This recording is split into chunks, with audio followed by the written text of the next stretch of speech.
Break के बाद एक बार फिर स्वागत है आपका। देश में कोरोना के केस फिर से बढ़ने लगे हैं, लेकिन लोग लापरवाही में कोई कमी नहीं छोड़ रहे हैं। अब लोगों ने मास्क लगाना, सैनिटाइजर और 2 गज की दूरी से दूरियां बना ली हैं।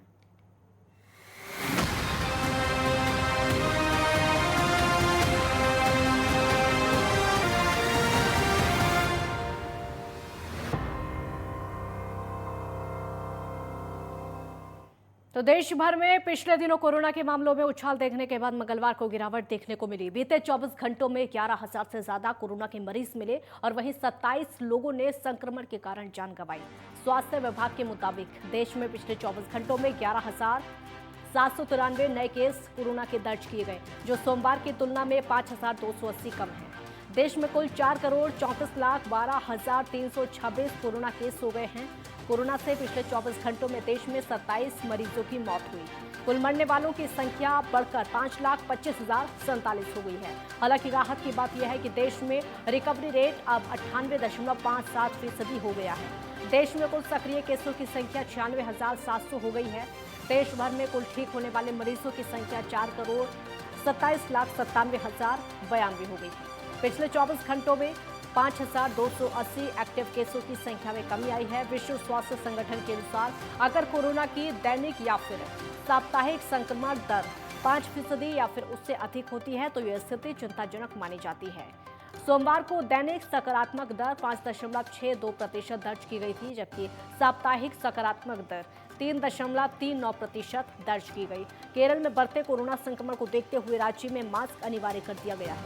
मंगलवार को केरल पुलिस ने सभी जिले के पुलिस प्रमुखों को सार्वजनिक स्थलों पर मास्क की अनिवार्यता सुनिश्चित करने के निर्देश दिए हैं।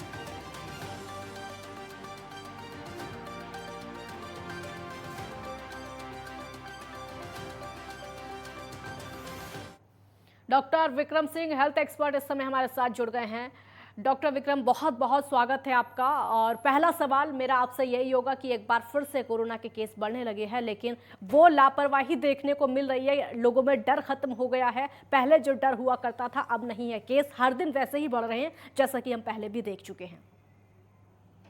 बिल्कुल। जो अभी हम आंकड़े की बात कर रहे हैं कि जो आंकड़ा है वो 11,000 के करीब एक्टिव केसेस हो गए हैं। पहली बात तो आज की अगर बात करें डर, तो आपने कहा बिल्कुल सही तरीके से सबके मन से अब जा चुका है और ये एक्चुअल फिगर्स नहीं है। अब देखा जाए तो कफ, कोल्ड और फीवर जो इतना ज्यादा तादाद में हम देख रहे हैं पिछले 10-15 दिन से, बहुत एक्सपोनेंशियली राइज हो रहा है। बट टेस्टिंग जो है वो ना के मात्रा में ही हो रही है। तो टेस्ट कौन करा रहा है? टेस्ट करा रहे हैं जिन्होंने ट्रैवल करना है, जिन्होंने एयरपोर्ट की सुविधा उपलब्ध करनी है। सो अगर हम आज इंडिया में अगर मास स्केल में टेस्टिंग करें तो हमें नजर आएगा कि ये आंकड़ा जो है क्या पता 10 गुना भी हो सकता है। सो टेस्टिंग ना होने के कारण शायद ये आंकड़े अभी हमें इतने डराने वाले नहीं लग रहे हैं।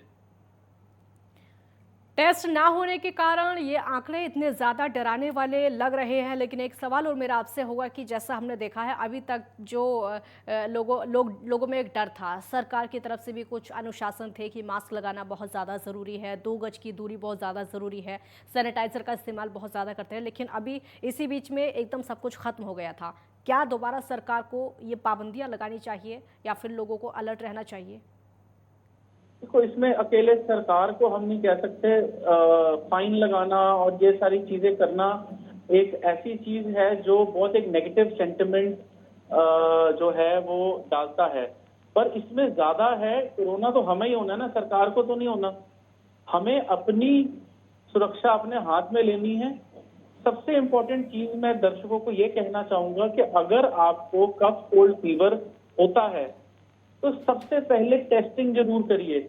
आजकल बहुत सिंपल रैपिड टेस्ट आ गए हैं जो आप केमिस्ट की दुकान से लाके आप घर पे खुद कर सकते हैं और वो बहुत सस्ते भी हैं।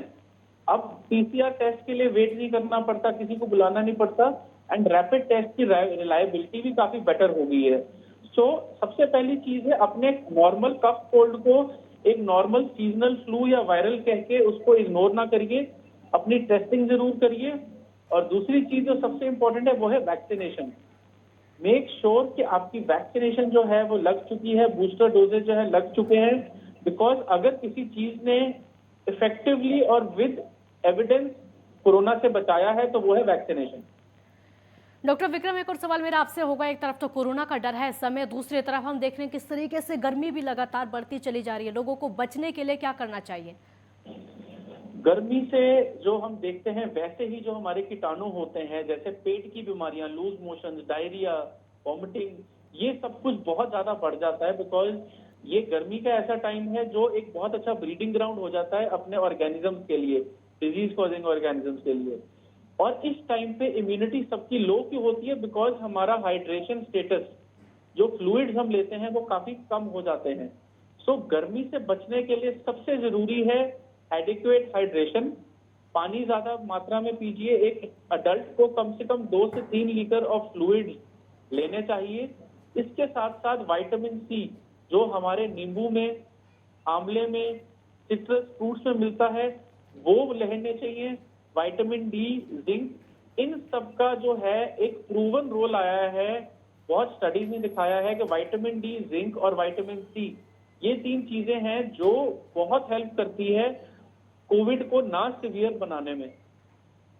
बहुत शुक्रिया डॉक्टर विक्रम आपका इस पूरी जानकारी के लिए, हमारे साथ जुड़ने के लिए और लोगों को अलर्ट करने के लिए, खासकर क्योंकि कोरोना के केस भी लगातार बढ़ते चले जा रहे हैं और दूसरी तरफ गर्मी का प्रकोप लगातार बढ़ता चला जा रहा है।